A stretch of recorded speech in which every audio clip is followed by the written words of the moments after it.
State asida mamang chahigi May ahumdagi thokliba irang asi center abadi Manipur laingakna lakshinba ngamdre double engine gi laingak asi mathau tawdre haina Congress party na maral sirakli Imphal gi Congress Bhavan da pangthokpa pawgi mifam amada AICC gi Manipur co in charge Christopher Tilakna Manipur da thokliba irang asi man-made crisis amane crisis asigi thaudang pumba paliba laingak asina lawfam thoi adubu makhoina masagi oiba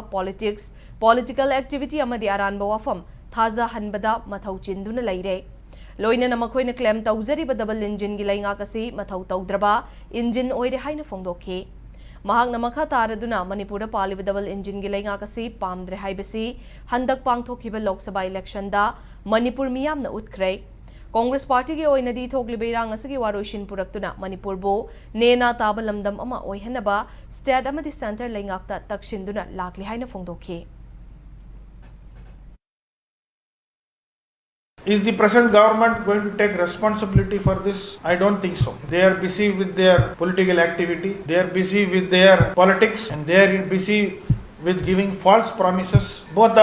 They claim to be the double engine Sarkar. This engine is asking that engine, and both engines are not functioning as far as Manipur is concerned. So, the people of Manipur have